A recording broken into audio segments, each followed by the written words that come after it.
Alors, la Torah nous a demandé un très très grand travail sur tout ce qui est la haine, la rancune, l'amitié. Tout le monde connaît le pasuk Ve'ahavta l'ereacha kamocha. Tu aimeras ton prochain comme toi. On aime bien ce verset-là, oui. Ve'ahavta l'ereacha kamocha. Mais juste avant, qu'est-ce qui est marqué? Lo tisna et achicha bilvavecha. Tu n'haïras pas ton frère dans ton cœur. On n'a pas le droit de détester un juif. Clair et net.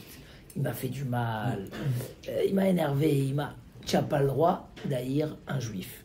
Juste après, c'est marqué, reproche à son ami ses erreurs, et juste après, c'est marqué, tu aimeras ton prochain comme toi. Est-ce qu'on est capable de ne pas haïr quelqu'un qui nous a fait du mal? Est-ce qu'on est capable, est-ce que c'est possible qu'un homme ne garde pas rancune à une personne qui l'a humilié, à quelqu'un qui lui a manqué de respect? Des fois, ça peut être à des proches qui font des différences, ça peut être la belle-mère, ça peut être quelqu'un de la famille. Le Mesilat Yesharim, Rabbi Moshe Chaim Luzzatto, nous dit qu'un homme est très, très, très sensible à son honneur. L'honneur, des fois, c'est plus que de l'argent, c'est plus que la famille. Un homme est très, très fragile à son respect. Après, on a, par rapport à l'origine où on vient, il y a des gens qui se fâchent plus vite, il y a des gens qui se fâchent moins vite, etc. Mais dans tous les cas, dès qu'on a touché à la frontière où l'homme est blessé par son honneur, oula, il dit là-bas des paroles très dures. Il dit, un homme a une très grande peine quand on l'a vexé, une très très grande peine quand on l'a rabaissé dans son... Et ça le touche tellement fort à ce moment-là, il y a une chose qui peut le consoler dans le monde, c'est la vengeance. Et la vengeance, à ce moment-là, est plus douce que du miel. Comme ça, il dit les mots. C'est tellement important parce que quelque part, ça fait... Le Ramchal, il écrit ça. Vanekama metukalo midvash, parce que c'est impossible. Il dit normalement, demander à une personne de ne pas haïr son prochain, de ne pas être rancunier, c'est pas humain. Comme ça, il écrit, c'est pas humain. Un homme, il a besoin de ça. Mais quoi? Si la Torah nous l'a écrit, c'est que Dieu nous a donné les capacités de le faire, et on doit le respecter comme un décret du roi. Ça veut dire, écoutez, c'est des mots un peu durs, c'est-à-dire que bon, la Torah elle a dit, alors tu dois écouter. On verra comment la Torah nous donne les chemins. Le sujet de ne pas haïr, c'est pas que dans des cas extrêmes. C'est d'une manière générale un chemin de vie. Est-ce qu'un homme, il est, comment on l'appelle dans le Talmud, Ma'amid al-Midotav, il s'arrête sur ses caractères. C'est-à-dire sur chaque chose, il s'arrête. Ah, tu m'as dit ça. Ah, tu m'as vexé. Ah, ta mère m'a manqué de respect. Ah. Est-ce qu'un homme, il s'arrête sur la vexation? Ou un homme, il est Ma'avir al-Midotav. C'est quoi Ma'avir al-Midotav? Il passe à côté, c'est pas grave. Prenons des fois des différentes origines. Il y a un que sur chaque chose, ça le prend la tête, il fait une histoire. Et l'autre, il s'en fiche, pas grave, on est cool. Mais c'est exactement chacun dans son niveau, peu importe l'origine, peu importe qui on est. Être un homme qui n'est pas rancunier, ça veut dire un homme qui prend à la légère, c'est pas grave. Et même s'il a fait exprès, peut-être il n'a pas fait exprès. S'il a fait exprès, je peux lui pardonner. Est-ce que c'est possible? Est-ce on est capable de faire une chose pareille ou on n'est pas capable?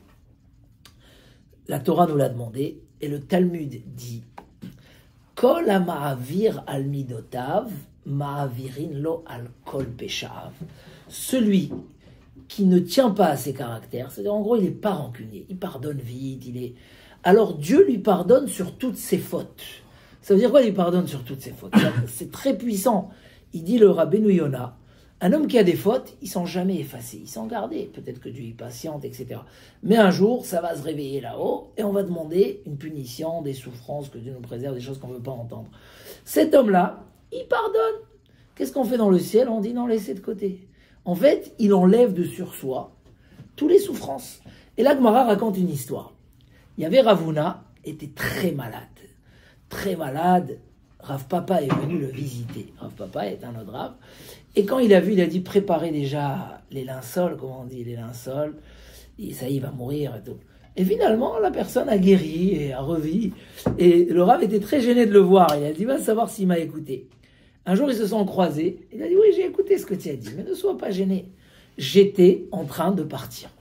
Mais dans le ciel, ils ont dit, puisque cet homme-là, il laisse passer tout ce qu'on lui fait de mal, alors nous aussi, on va laisser passer, on va pas...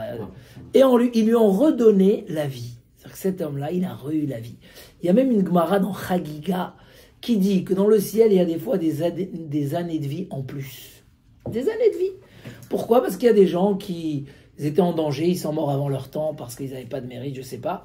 À qui on les donne ces années-là? À celui qui est Mahavir al-Midotav. Donc dans la Gemara, on a beaucoup parlé, on a même comparé cet homme-là, qui laisse passer au soleil qui sort en plein après-midi. Vous savez, quand il est à Eilat, Miami, il y a un soleil en plein après-midi. J'ai pas vu, mais j'imagine, on me dit. Il y a un soleil. Un homme qui pardonne au mal qu'on lui fait, c'est comme, pour Dieu, c'est comme quelqu'un qui brille. Briller, ça a beaucoup de significations. C'est la lumière, c'est la bonté, c'est le bien. Donc, dans le Talmud, on donne une grande valeur à un homme qui laisse passer sur ses Ma'avir al-Midotav.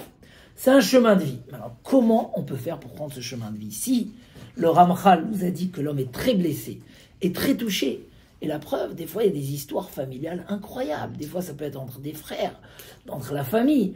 Une fois, quelqu'un, je sais, était séparé plusieurs mois de sa femme parce que un jour, sa belle-mère l'a chauffé. Il s'est lâché, il a tout dit. Et là, carrément, sa belle-mère, elle a pris elle a dit, c'est fini. Et comment? Et il voulait pas. Bon, à la fin, au Hachem, Dieu, on leur a donné des bonnes idées comment se retrouver. Mais ça veut dire qu'un homme, des fois, il peut souffrir. Un homme, il souffre énormément de la dispute. Comment on peut faire pour justement ne pas être un homme rancunier? Comment on peut être un homme qui laisse tout passer? Il laisse tout passer. C'est un travail, le Chazon Ish, grand rave, il y a 40 ans.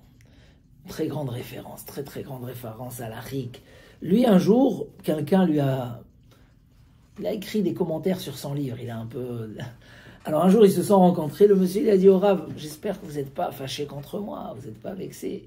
Le Rav, il lui a dit, chez moi, il n'y a pas le mot fâché. Tu cherches dans mon dictionnaire, il n'y a pas, ça n'existe pas. C'est une belle phrase que j'aime toujours répéter. C'est-à-dire un homme qui décide dans la vie, parce que c'est vrai que si chaque fois il faut se battre, je me fâche contre lui ou pas, c'est ma mère, c'est ma belle-mère, c'est machin.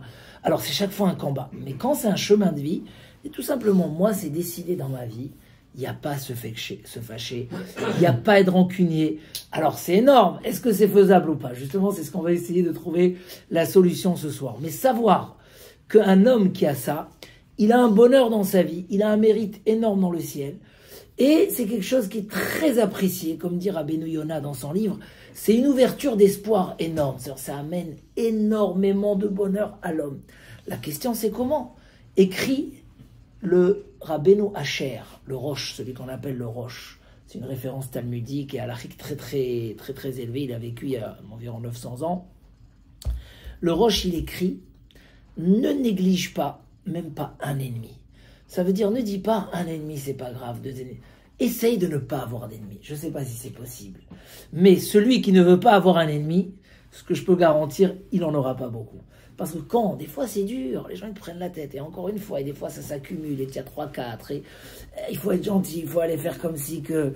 Je leur dis toujours qu'il y a quelqu'un comme ça, il est arrivé dans un Shiva Brachot. Vous savez quoi, dans un Shiva Brachot.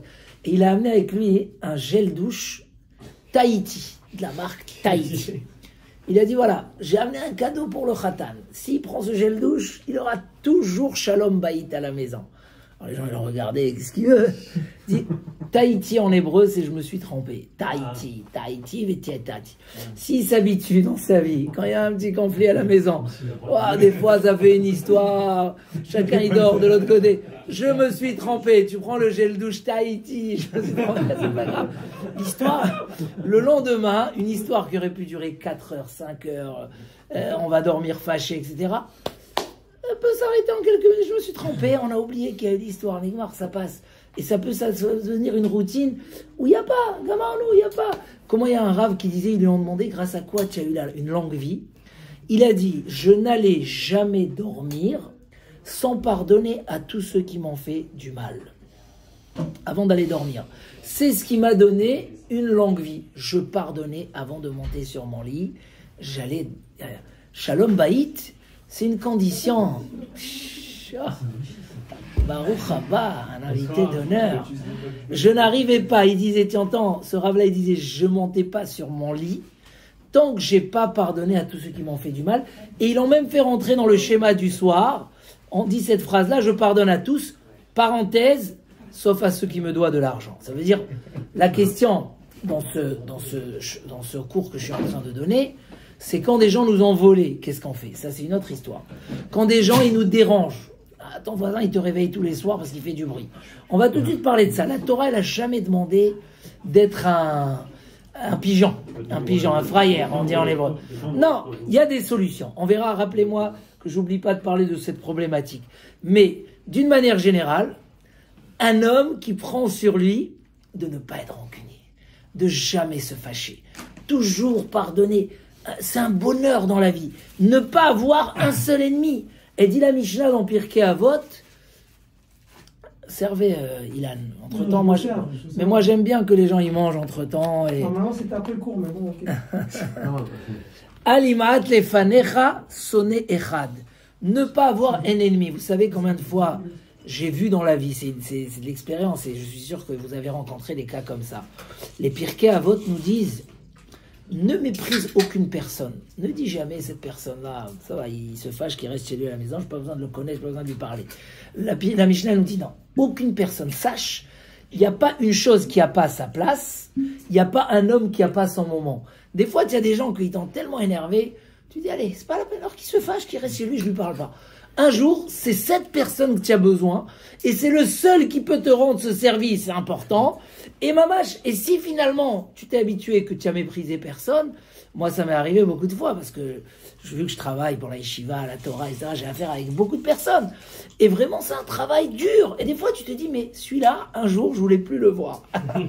Et le Bémet, ça veut dire, il t'a tellement... En plus, tu lui as rien fait. Il t'a monté une histoire, mon Dieu. Et au final, c'est cette personne que tu as besoin. C'est lui. Et encore, ça, c'est intéressé. Hein, et encore, c'est intéressé, ça. Mais c'est bien que ça soit intéressé, on verra tout de suite. Donc, c'est sûr que la Torah ne nous demande pas de se faire écraser. Mais le vrai problème n'est pas le fond.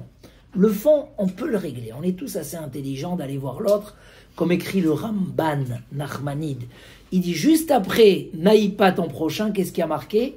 Va reprocher à ton prochain. Donc ça peut être deux mitzvot différentes, mais il dit les deux ils sont liés. En fait la Torah elle te dit va chez ton prochain, parle avec lui, dis-lui pourquoi il te fait du mal. En fait ça rentre dans la mitzvah de faire l'effort d'aller discuter.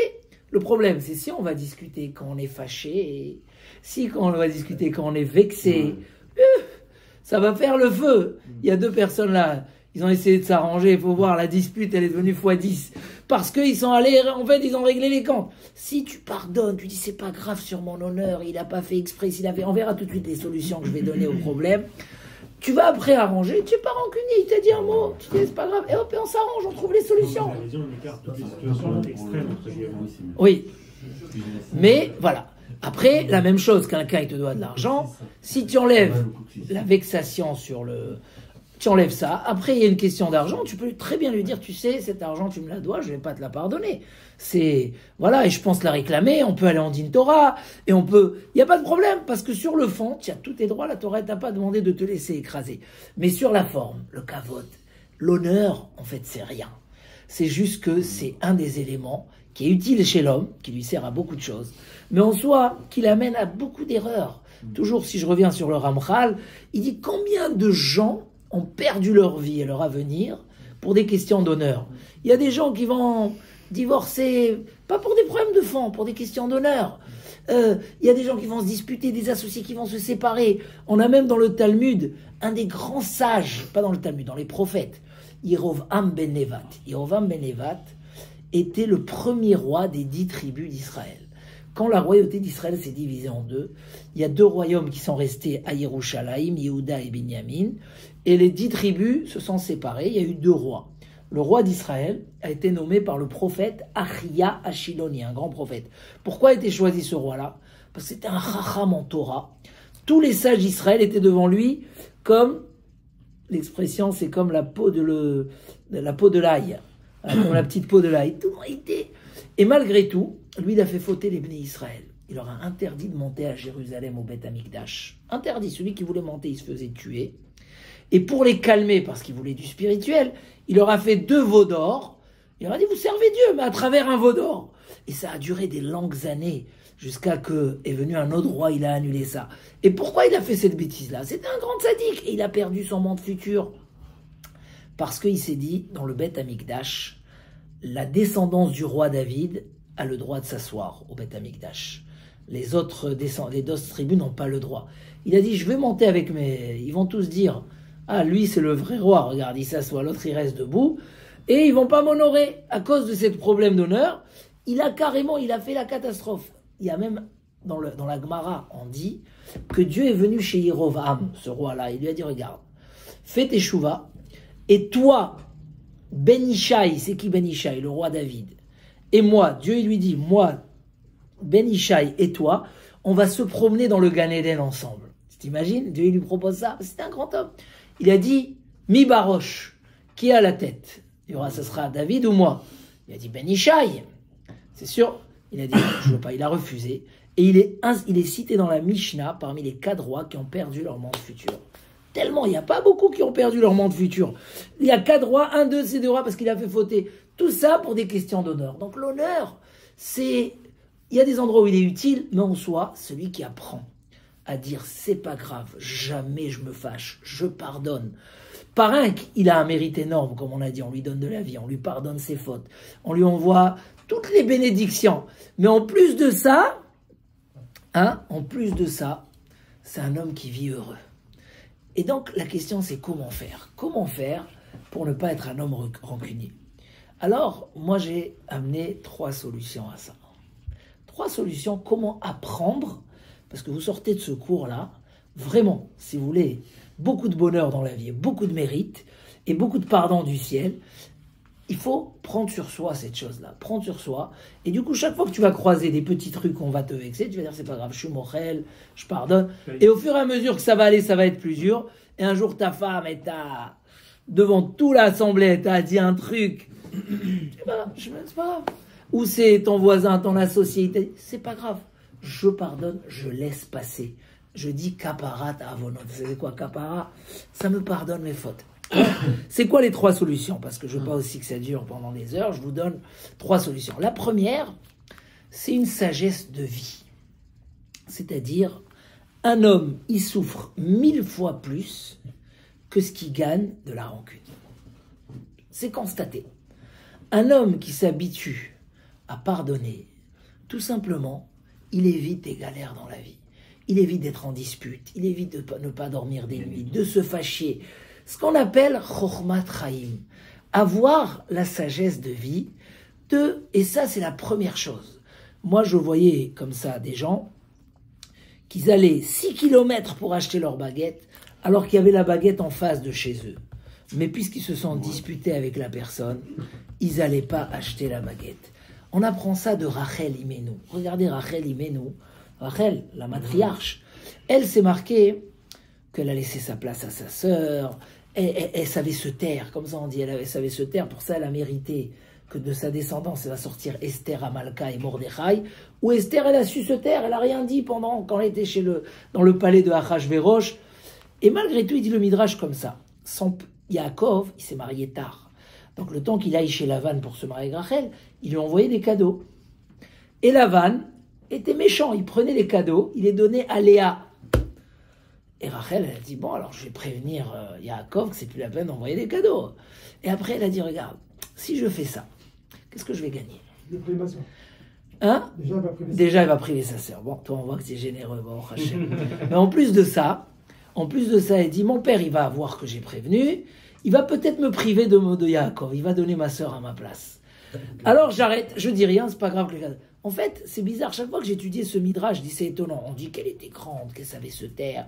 D'une autre part, tu donnes un calcul d'intérêt personnel. Elle dit, je vais perdre Yaakov. Et le midrash, il dit ça en tant que grandeur, parce que c'est une sagesse de vie. Oui, si tu te tais pas, tu vas perdre, parce que quand on se tait pas, on est toujours perdant. On n'est jamais gagnant. J'ai raconté dans mon feuillet que je vais faire sortir sur ce sujet une histoire comme ça, incroyable. Il y avait un homme qui faisait des très belles cuisines. Il avait une petite société à Tel Aviv. Alors il y a un homme très riche, il voulait qu'on lui fasse des beaux travaux comme le fait Ilan. Bon, Hachem, des très très beaux travaux de très haut niveau. Et donc il a pris la personne, il lui a fait des beaux travaux. Le prix, à un moment, il faut payer. Il lui dit non, je ne peux pas te donner 250 000 shekels, je donne que 200. Bah putain, mais moi j'ai travaillé, tu me dois 250 000 shekels. Rien du tout, il veut rien savoir, c'était un homme tordu. Bon, il dispute, etc. À un moment, il a dit, bon, je ne vais pas me disputer, allez, c'est pas grave, Dieu est grand, Dieu va s'occuper. Maintenant, quand il vient prendre sa dernière enveloppe, à la place qui est 50 000, il y avait 100 000 dans l'enveloppe. En fait, le monsieur, il avait prévu l'argent, mais il a voulu le voler.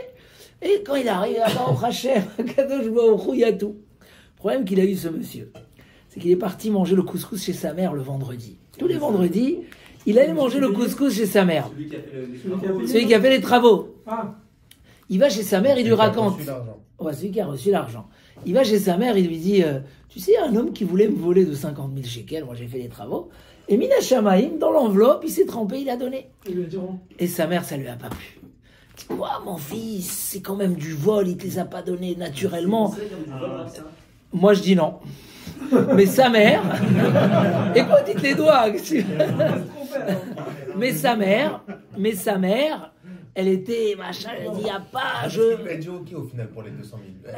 S'il est venu prendre l'argent, il a dit ok pour les 200 000. Peut-être, en tout cas, la mère, elle était droite, elle voulait rien, il a pas dit. Il lui a donné l'enveloppe, il y a 50 000, oui, il y avait 100 000. Bon, c'est une histoire authentique. Mais qui de source, sa mère lui a dit, y a pas, moi mon fils, tu dois rendre l'argent. Non, il n'a pas fait exprès. Bon, lui, il veut pas, sa mère, elle lui a fait tellement comment on dit, la rama. Il est retourné, il lui a rendu. L'autre, pareil, qui sait pas, dit, ah ouais, machin, je me suis trompé, machin. Pareil, il s'est pas excusé, ou il a dit, bon, Mina Shamaïm, il a pris l'argent.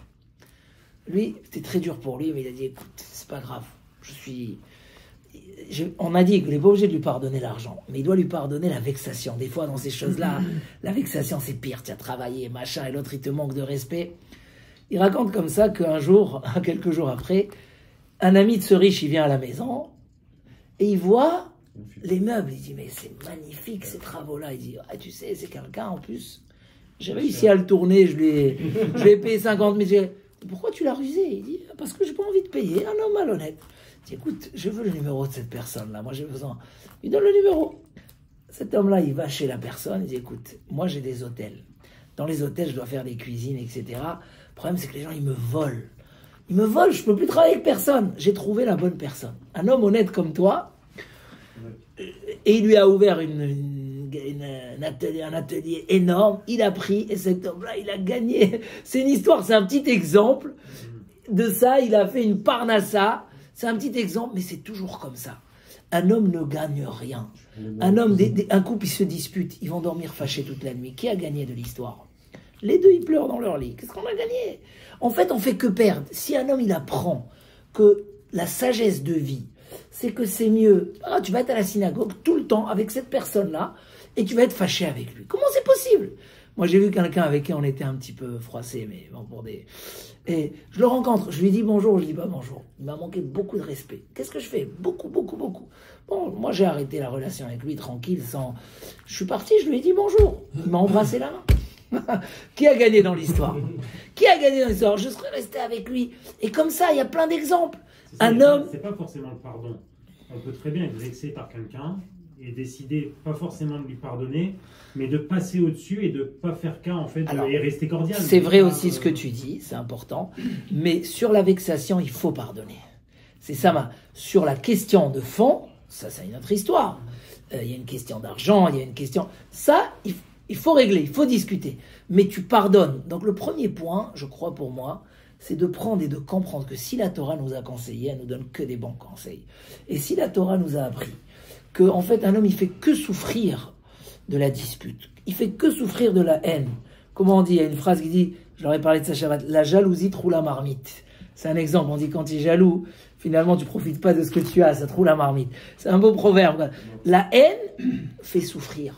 La haine fait souffrir. Un homme, il doit apprendre, et c'est un travail qu'on peut le faire. Maintenant, bon, ce premier point, il est beau, il est juste. Mais des fois, c'est pas assez. Parce que, ok, mais pourquoi il mérite que je lui pardonne? Il m'a fait du mal. Alors pour moi, pour être plus heureux, c'est pardonner. Mais finalement, comme elle faisait Rachel, elle a pardonné. Mais finalement, bon, lui, il mérite que je lui fasse la tête et qu'il comprenne. Et là, j'arrive au deuxième point, le point important. Il y a 3 points, mais le deuxième, c'est quoi? C'est le roi David. Dieu il lui a dit, écoute, tu vas souffrir parce que tu as fait telle erreur, etc. Tu devras aller en exil, etc. Alors qu'il était roi d'Israël.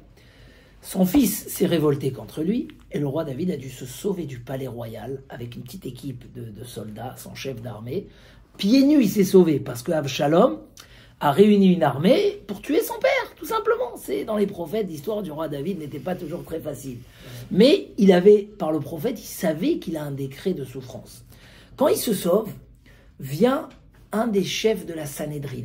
Sanhédrin, c'est le tribunal rabbinique, donc un grand rave, qui était le roi du roi Salomon, fils du roi David. Donc il sort et il le maudit, une malédiction. Lourde des lourdes, Klala Nimretzet. Nimretzet, c'est roi David. Il le maudit comme ça, il profite que le roi David est en souffrance. Lui, il faisait la partie de la famille du roi Shaoul, qui était le premier roi d'Israël et que David a pris la place. Donc il avait un peu contre le roi David, il a profité de cette situation, il s'est lâché, il a maudit. Mais quand tu maudis quelqu'un qui est en souffrance et en cavale, c'est 1000 fois plus. Le chef d'armée, il avait l'épée, il a dit au roi David, donne-moi l'autorisation, je le tue tout de suite. C'était qui le chef de l'armée? Avishai ben Tserouya, le frère de Yoav ben Tserouya. Donne-moi, je lui enlève la tête tout de suite. Façon de parler, excusez-moi. Le roi David, il lui a dit... C'est rien, c'est rien. Le roi David, il lui a dit, même pas un cheveu va tomber de sa tête. Il a juré sur place. Pourquoi? Il a dit, Hachem amarlo kalel et David. C'est Dieu qui lui a dit, maudit le roi David. Maudit le roi David, c'est Hachem. Et là-bas, le Rashi dit, certainement, si un grand homme comme ça s'est lâché, et c'est le danger qu'il y a, c'est le rave de mon fils, c'est que certainement il est un envoyé du ciel pour me réduire ma souffrance. Parce qu'il y avait un quota de souffrance que je dois pour pardonner mes fautes. Certainement que c'est pour pardonner ma souffrance.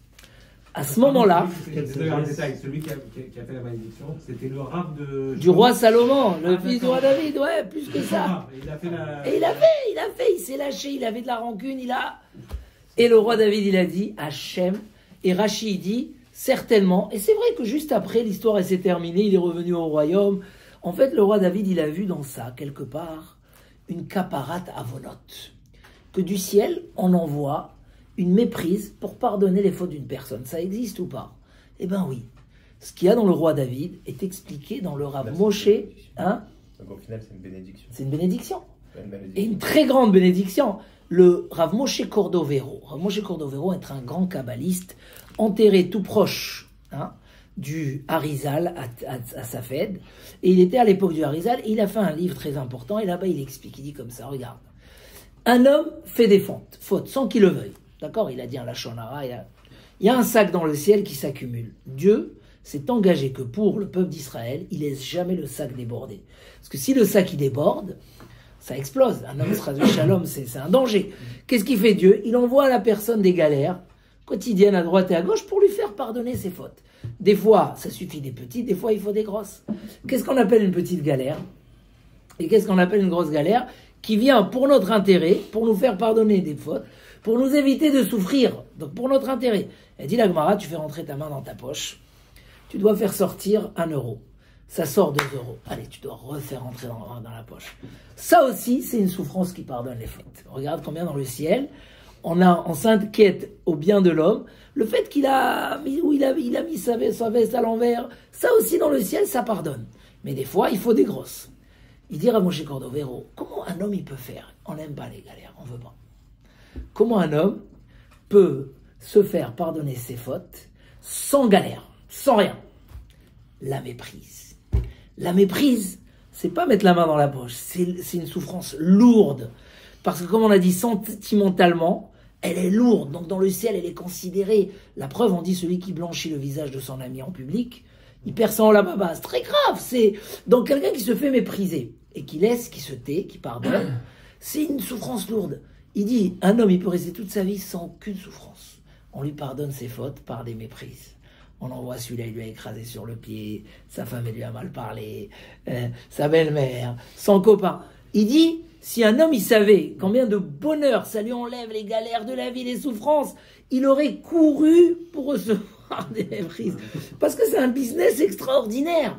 Si un homme, il se rappelle que quand on nous méprise, c'est une capara, ça vient du ciel. Et qui l'a dit? C'est le roi David qui l'a dit. Hachem Amarlo Kalel et David. C'est Dieu. Vous savez qu'à ce moment-là, le roi David a mérité quelque chose d'incroyable. Il est devenu le 4e pied. Baruch haba. Baruch haba. Fais un petit message à Jérémie. Dis-lui qu'on va faire. Il est devenu le 4e pied de la mer Kava. Vous savez, le trône céleste. Il y a Abraham, Yitzhak et Yaakov. Quand David, il a accepté cette épreuve, il est devenu 4e pied du trône céleste. Parce que savoir pardonner, c'est énorme. David, il s'est arrêté, il a dit. C'est un homme qui a tort. Il a tort. Comment on peut maudire? Parce que si je vous traduis la malédiction, elle fait très mal. Il lui a dit, tiens, Noëf, ton histoire avec Bathsheba, tu as fait les mœurs. Tu es un Moabite, tu n'es même pas un juif, parce que ta grand-mère Ruth, elle s'est convertie, c'est pas valable. Rotséar, tu es un assassin, parce qu'il lui a fait sortir une histoire. En fait, il lui a dit, la totale. Le roi David était sage de dire, cette souffrance-là, c'est mieux que des autres souffrances. C'est 1000 fois mieux. Un homme qui allait, qui décrase Shalom, il a fait un accident. Si avant, quand on l'a méprisé au bureau, il savait que ça remplace l'accident, mais il aurait pris avec bonheur. S'il savait que la méprise, ça remplace une grippe, même une grippe, 2 semaines comme un bout de chiffon dans le lit, ou des fois pire que ça, si un homme, il sait cette vérité, et c'est vrai, c'est marqué dans la Torah, voilà le roi David, noir sur blanc, c'est Dieu, le Rav Moshe Cordovero, il dit, si quand on te méprise, tu acceptes, tu pardonnes, ça t'enlève énormément, ça te vide le sac. Quel bonheur, pas de souffrance, pas de galère, c'est extraordinaire. Et la 3e chose, c'est savoir que tout est mina shamaim. Même un homme de mauvaise foi, on dit comme ça, Dieu envoie les bonnes choses par les gens bien, et les mauvaises par les gens mauvais. Ça veut dire qu'il y a des envoyés du ciel, il y a qui sont envoyés pour faire du bien, il y a qui sont envoyés pour faire du mal. Mais c'est toujours que des envoyés. Le roi David nous dit, quand quelqu'un il t'a méprisé, Hachem Amarlo, c'est quoi Hachem Amarlo? C'est Dieu qui l'a envoyé. Donc si c'est Dieu, ok, il était un mauvais envoyé, d'accord, c'est un homme mauvais, c'est pas mes affaires, c'est un homme mauvais. Mais par rapport à moi, pourquoi c'est lui qui m'a méprisé? C'est Hachem, ça c'est le 3e point. Savoir que tout ce qui nous arrive, Gamzu Letova. Tout ce qui nous arrive, c'est pour le bien. Alors c'est plus facile quand quelqu'un il est tombé par terre, il a glissé, il s'est fait mal au dos, que quand quelqu'un il t'a fait honte. C'est beaucoup plus facile de dire Gamzu Letova sur quand il est tombé que quand quelqu'un... Parce que quand quelqu'un il t'a méprisé, tu crois que c'est lui. Et encore une fois, ce mauvais-là, il n'a pas eu honte, il n'a pas pensé. Et comment, et machin, il a dit des fois, tu sais, des fois, des gens, ils font des choses même pas exprès. Pas exprès du tout. Moi, j'ai eu, par exemple, à la communauté, quelqu'un qui s'est vexé, mais jusqu'au ciel. Il a failli renverser les... Parce que il y a eu une erreur d'une montée à la Torah, un truc, mais vraiment, je lui ai expliqué 1000 fois, mais je ne pouvais pas faire autrement. Qu'est-ce que tu voulais? S'il y avait la montée, on était Hamishi. Et non, mais l'année dernière, ils m'ont fait la même chose. Et ils t'ont fait la même chose. Moi, je te dis que j'ai rien contre toi. C'est-à-dire, un homme, il se fait de l'imagination. Si un homme, il sait que tout est mina shamaim, c'est pas facile. C'est pas facile de savoir que tout est mina shamaim, tout vient du ciel. Si un homme il s'habitue à ça, c'est énorme. Et sur ça, on peut faire un cours pendant 2 heures. Comment tout est mina shamaim, l'histoire de celui qu'on lui a avalé ses chaussures quand il devait monter dans l'avion. Il allait en Australie, on lui a avalé les chaussures, il n'avait plus de chaussures. Il est parti en chaussettes, ils lui ont payé $100, d'accord, mais il est monté en chaussettes. Il y a un homme qui l'a vu. Il a vu qu'il n'a rien dit. Alors dans l'avion, un goy, il est venu, il a dit, mais... comment tu t'es tué comme ça? Moi, j'aurais renversé l'aéroport. Il dit non, notre Rav, il nous a dit, parce qu'il y avait une grosse histoire en Israël, etc., et des gens qui sont rentrés en prison, il leur a dit, le Rav, prenez sur vous de vous taire quand on vous fait du mal. Prenez sur ça, on va s'en sortir. Il a dit, il a parlé de ça la semaine dernière, moi je suis arrivé, j'ai dit, je me tais, c'est Gamzu Letova. Ce monsieur, il allait pour récolter des fonds pour marier un de ses enfants, c'était un avrech en Israël qui n'avait pas les moyens. L'autre, il lui a fait le chèque, il lui a tout donné, tout le mariage. Il dit, un homme comme toi, mais j'ai une chance de l'aider. Ça veut dire qu'en fait, il a eu une galère. Tout ce qui nous arrive, c'est Mina Shamaim. Quand c'est une autre personne, c'est encore plus fort. Pourquoi? Parce que vu que c'est un homme, et que, hein? Quand c'est un homme qui te vexe, c'est pas une machine qui t'a avalé tes chaussures. Là, tu te dis, bon, c'est lui, c'est sa méchanceté, il voulait me rabaisser. Vous savez, l'imagination, elle devient waouh, comme si que, peut-être que l'autre, il a même pas pensé à ça. J'ai vu des fois des vexations, on essaye d'arranger les choses. Finalement, il n'y a rien eu, tu n'as pas compris en fait.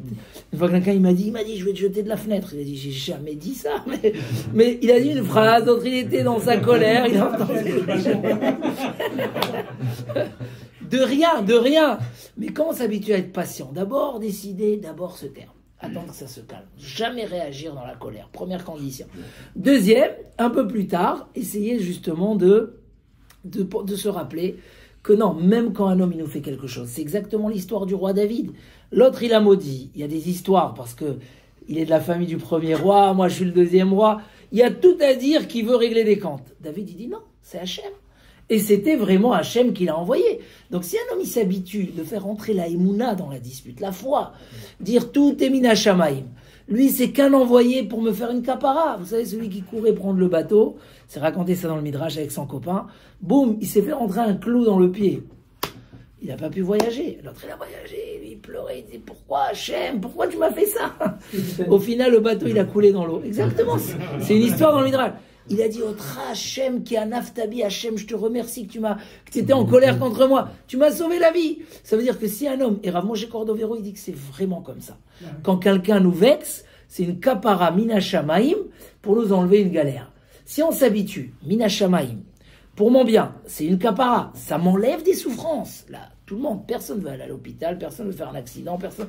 Hachem et Rachem, on veut pas. Quand ça arrive, malheureusement, on est obligé d'accepter, de subir, etc. Moshe Cordovero, il dit, Dieu, il utilise la méprise puisqu'elle est c'est très fort, mais c'est plus facile à porter. C'est plus dur sentimentalement, mais réellement, c'est beaucoup plus facile. Une honte plutôt qu'une galère, Alors, si un homme, il s'habitue à être dans cette attitude, avec le temps, il peut arriver à cet esprit du Chazon Ish. Moi, je sais pas c'est quoi me vexer. Pourquoi? C'est pas un cadeau que je donne à l'autre. Des fois, c'est dur, quelqu'un qui t'a fait du mal, tu lui donnes un cadeau, tu fais comme si de rien n'était. Non, c'est pas un cadeau que tu donnes à lui. C'est toi. C'est toi qui es méritant, c'est toi qui es gagnant. C'est Mina Shamaim pour t'éviter les galères. C'est Mina Shamaim pour t'amener du bonheur. En faisant ça, Gamarnou, tu n'as plus besoin de souffrir. C'est à quoi tout va. Avec ça, on peut faire ce qu'il dit le Rabbeinu Asher. Ne pas avoir un seul ennemi. C'est possible. Ça demande des efforts. Tu vas lever le téléphone, tu vas dire excuse-moi, alors que c'est lui qui t'a fait du mal. Mais il s'est fâché, c'est pas grave. Excuse-moi, Mechila, machin, on est des bons amis. Ouais, mais tu m'as. Oui, mais excuse-moi, moi j'ai pas. Chazve Shalom. Ça demande des efforts. Ça demande des efforts à la maison, de pas se fâcher avec sa femme. Elle est des fois sous tension. Des fois, la femme, elle est sous tension. Il y a les enfants, il y a la galère. Des fois, les enfants, ils sont malades. Elle t'a mal accueilli, elle t'a mal parlé. Non, stop, il y a des limites. Il n'y a pas de limites. Tu sais ce qu'elle prend sur les épaules. Comment tu veux qu'il y ait des limites? Comment tu veux qu'il y ait des limites? Elle t'a parlé mal parce qu'elle était sous tension, sous émotion. Tu laisses passer, tu verras que Bémet, elle t'adore comme toujours, il n'y a aucun problème. Mais il faut cette force-là de dire je suis Mahavir al-Midotav. Je sais laisser passer. Pour pas être trop lent, je termine avec Yosef Hatzadik. Yosef Hatzadik, il a eu un grand conflit avec ses frères. Hein? Ils l'ont vendu, il en machin. Qu'est-ce qu'il leur a dit dans les deux parachiotes qu'on vient de lire? Lo atem shelartem otihena. C'est pas vous qui m'avez envoyé là. À Elohim, c'est Dieu qui m'a envoyé pour nourrir les achayot amrav, pour faire nourrir. Deuxième fois, il leur dit, vous l'avez pensé pour le mal, Elohim chashav letova. Dieu l'a considéré pour le bien. Je suis devenu roi. Donc finalement, vous m'avez fait que du bien, vous m'avez fait du mal. Chez Yosef Hatzadik, on voit ces 3 points. D'abord, il a compris à quoi ça sert de se disputer avec ses frères. Imaginez-vous, il reste fâché avec eux, il descend en Égypte. Il aurait plus souffert qu'autre chose. Il aurait fait souffrir son père Yaakov. À la mort de Yaakov, ils étaient tous autour du lit. Ils ont fait Shema Israël, Hashem Elokeinu, Hashem Echad. On est tous unis, il leur a donné les brachot. Imaginez, ils étaient séparés. Qu'est-ce qu'il aurait perdu? Donc d'abord, Yosef Hatzadik nous a montré que pardonner, c'est que gagner. Mais pourtant là-bas, c'était pas facile. Ils l'ont vendu, ils l'ont séparé 22 ans de leur père. Il a tout gagné. et par un qui leur a pas fait du mal, il a tout fait pour les accueillir avec largesse. Il a dispersé les Égyptiens pour pas qu'on dise sur ses frères qui sont des étrangers. Il leur a fait faire la Brit Mila aux Égyptiens pour pas que ses frères ils soient mal à l'aise. Il a tout fait. Pourquoi? Parce que pour lui, lo atem, c'est pas vous. Donc la première chose, on voit ici la sagesse de vie. Yosef était chacham venavon. Il a très bien compris que ça sert à rien. Il va rester disputer à vie avec eux. Qu'est-ce que ça va faire? Ça va défoncer la famille. Ça va détruire. Vous savez, des gens qui vont pas au mariage de leurs frères, ça existe. Pourquoi? Pour une dispute d'il y a 15 ans, laisse tomber. Mais pourquoi souffrir? Tu gagnes? Non, on a dit, d'une dispute, de la rancune, on fait que perdre. On se range. La haine, si on pardonne, c'est un travail d'un jour pour vraiment, j'ai digéré, accepter, pardonner, dire mina shamaïm. Deuxièmement, Yosef, il nous montre que tout est du ciel. Lo atem, c'est pas vous qui m'avez envoyé. Il leur a dit, c'est pas vous, c'est Hachem, si vous voulez. Je m'invexe entre vous. C'est-à-dire que pour lui, c'était ancré en lui, c'est pas eux. Troisième chose, c'est, il leur a dit, Elokim Chashava Letova. C'était pour le bien. Ça m'a rendu roi, ça a permis de vous accueillir. Et dans tous les cas, c'était déjà prévu du ciel. Yaakov devait perdre son fils 22 ans, puisqu'il n'a pas honoré son père 22 ans. Yaakov, à la place qu'il descend avec des chaînes en Égypte, Dieu il a fait tout un programme, que Yosef il descende, il l'a rendu roi. Donc en fait c'était un plan divin, c'est pas les frères, c'était Mina Shamaïm. Si on s'habitue, on est convaincu de ça, on peut arriver à cette qualité extérieure de ne plus jamais haïr quelqu'un. Prendre sur soi. Hein? On peut dire que c'était pour punir son père. Il y a les deux. Il y a un côté de punition parce qu'il n'a pas honoré son père 22 ans, donc il n'a pas vu son fils 22 ans, c'est marqué dans le Midrash. Et il y a un côté positif que pour pas qu'Yaakov descende comme un esclave pour faire les 400 ans d'exil, la paracha de Shemot, alors Hachem l'a fait descendre d'une manière honorable, etc. Donc voilà, le plus simple, c'est quand on prend ça comme un chemin de vie. Comme j'ai dit, la veille de Kippour, il y a une fila, la tfila Azaka, c'est une fila très particulière. Bon, elle est plus ashkénaze que Sfarad, mais chez les Sfarad, elle est en résumé. Et là-bas, on répète plusieurs fois, je pardonne à tout le monde. Je pardonne à tout le monde. C'est ce qui donne la vie, c'est ce qui donne le bonheur, c'est ce qui enlève les malheurs, c'est je pardonne à tout le monde. Sauf, parenthèse, celui qui me doit de l'argent. Ça veut dire, faut savoir différencier entre le fond et la forme. Quand on mélange les deux, impossible de s'en sortir. Mais quand on divise les deux, on dit voilà, je sais d'abord que je suis vexé. Sur ça, je dois lui pardonner. Peu importe, tout le monde veut de l'argent, tout le monde. Ça, c'est aussi restrictif que ça. Quoi? Non, tu pardonnes, mais tu pardonnes pas. Enfin, tu t'assois pas sur ton argent, mais tu voilà. pardonnes sur la partie quelqu'un humaine. qui tue quelqu'un. Ouais, c'est ça, exactement. On pardonne ou on pardonne pas? Ou est-ce qu'on. Enfin, c'est pour ça que je veux savoir s'il y a que l'argent dans les extrêmes. Ou s'il y a d'autres... C'est plus important que si on Il y a des choses, par exemple, c'est marqué que celui qui a fait sur toi sortir sur toi un mauvais renommé, tu n'es pas obligé de lui pardonner. Mais quand même, si tu pardonnes, tu es gagnant à l'affaire. Non, ça ne veut pas dire, donc, dire je te pardonne. Non, il y a des choses sur le fond. Alors, c'est quoi les exceptions? Alors, ne pas... L'exemple... Non. Il y a deux, trois mecs qui sont en galère quand même. Je vais repartir le même. Je vais rajouter une personne. C'est différent là maintenant. Non. Il faut toujours découper entre le fond et la forme. Ça veut dire il y a des choses que c'est pas une question d'être vexé, c'est qu'il y a une question de vrai nekama, de vraie vengeance dans le sens, la vengeance elle a un côté positif, c'est remettre la justice en place. Il y a des choses où tout simplement c'est une question de justice. Donc sur le manque d'honneur et la peine qu'il m'a fait, je lui pardonne. Mais il a fait quelque chose impardonnable. C'est une autre histoire, c'est un manque de justice, de vérité. Il a fait du mal, je ne peux pas dire que le mensonge c'est de la vérité. Donc sur ça, je reste que cette chose-là, elle est impardonnable. Si cette personne-là mérite d'être éloignée à cause de ce qu'il a fait, il doit être éloigné en tant qu'éloignement. Donc effectivement, c'est une chose. Mais à partir du moment où on s'est divisé entre la vexation, l'honneur, le manque de respect et le fond de la chose, c'est beaucoup plus facile de savoir, tu comprends? Demain, tu ne veux pas avoir affaire avec un voleur. Est-ce que c'est parce que tu es vexé ou c'est parce que c'est un voleur? Ça, il faut distinguer. Le Messiah Tisharim, il dit, la Torah nous demande de garder zéro rancune. Tant Yetzerara, il va te dire, oui, alors, pardonne-lui, mais tu n'es plus copain avec lui. Non, il faut zéro rancune. Après, sur le fond, effectivement, il faut savoir, une fois que tu as réussi à te débarrasser, c'est là où tu peux voir plus clair, parce que tu n'as plus les lunettes noires sur les yeux. Là, tu commences à le voir positivement. Il y a une erreur qui a été faite, qui doit être réparée, elle mérite réparation, et ça, s'il ne répare pas, effectivement, on ne peut pas dire sur un mauvais ou un rachat que c'est un tzaddik. Il y a de la justice. Donc c'est pour ça que je dis, le côté justice, il a sa place à tous les niveaux. Sur le côté forme, il faut savoir que là, il faut être... Et celui qui s'habitue dans ça, il est vraiment comme un soleil. Il brille. On évite beaucoup de souffrances dans la vie. Pour nous, pour les autres. Et on respecte la mitzvah de la Torah. Notisna et achicha bilvavecha. Avec ça, on évite de la haine dans le clan d'Israël. Avec ça, et Bezrat Hashem, avec ça, Kadosh Baruch Hu, il bénit la personne. Parce que Kadosh Baruch Hu n'aime pas qu'il y ait de la division. Je termine avec ça. Moshe Rabbeinu, il a dit que pourquoi le peuple d'Israël souffrait à ce moment-là. Parce qu'il parlait du Lachon Hara. Parce qu'il y avait de la haine entre eux. On est les plus forts quand on est unis. Et Chas Veshalom, on s'affaiblit énormément quand on est divisé. C'est valable dans le couple, c'est valable dans les familles, c'est valable dans le travail, c'est valable dans beaucoup de choses. On est tellement fort quand on est unis, tellement faible quand on est séparés. Un homme qui arrive à être le maximum un homme de shalom, c'est un homme de bracha, parce que le shalom c'est la bracha. Voilà, Bezrat Hashem. Tu vois là, qu'en soit... le premier point. Oui.